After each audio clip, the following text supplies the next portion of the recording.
Bem-vindo ao podcast Estrangeiros e Peregrinos. A mensagem de hoje será apresentada por Tomás Guidai. Lucas 4 registra um dia cansativo para Jesus. Ele pregou na sinagoga pela manhã, onde expulsou um endemoniado, foi para a casa de Pedro depois, onde curou a sua sogra que estava doente. E Lucas 4 registra o final desse dia, quando diz no versículo 40 assim: Ao pôr do sol, todos os que tinham enfermos de diferentes moléstias lhe os traziam, e ele os curava, impondo as mãos sobre cada um. Também de muitos saíam demônios, gritando e dizendo: Tu és o Filho de Deus. Ele, porém, os repreendia para que não falassem, pois sabiam ser ele o Cristo. Sendo o dia, saiu e foi para um lugar deserto. As multidões o procuravam e foram até junto dele, e instavam para que não os deixasse.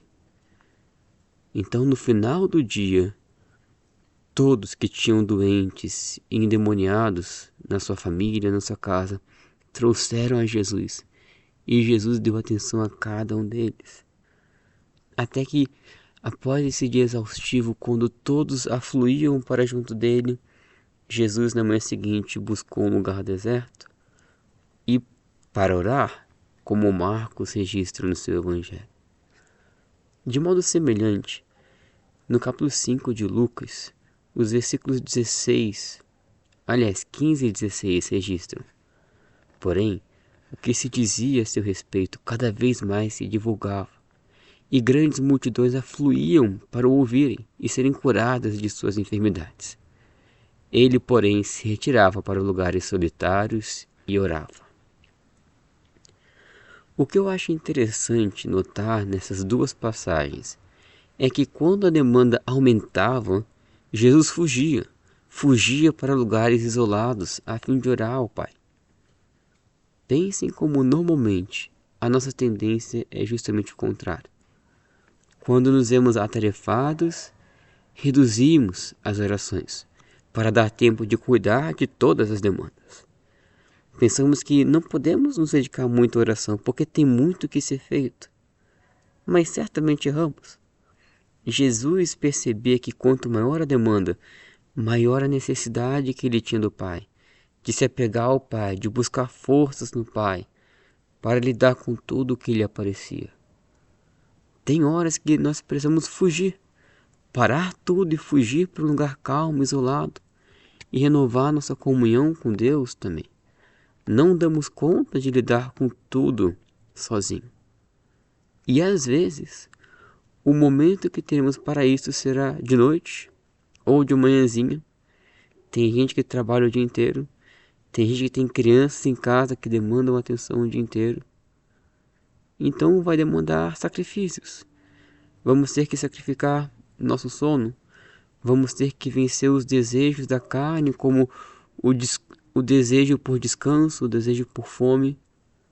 Mas precisamos amadurecer na fé, a ponto de enxergar mais o cansaço da alma do que o cansaço do corpo. Enxergar mais a fome do espírito do que a fome do estômago. Com esses exemplos, Lucas nos encoraja a reconhecermos como nós carecemos dessa comunhão com o Pai, como nós dependemos de Deus e precisamos desejar mais pela presença do Senhor. Como precisamos ser mais sérios e mais firmes nas lutas contra os desejos da carne, para domá-los, a fim de orarmos mais. Às vezes lemos passagens como essa e concluímos: de fato, preciso orar mais. Mas aí chega a noite, o cansaço vem, a vontade de deitar vem, o frio bate, aquela vontade de entrar debaixo da coberta e dormir logo vem, e nós esquecemos tudo e negligenciamos a oração para satisfazer os desejos do corpo. Precisamos lembrar que a oração, como qualquer outro elemento da nossa devoção a Deus, exige sacrifício. Então, vamos nos sacrificar para oferecermos orações sinceras e fervorosas ao Senhor, e assim sermos consolados, fortalecidos e equipados para enfrentarmos as demandas da vida.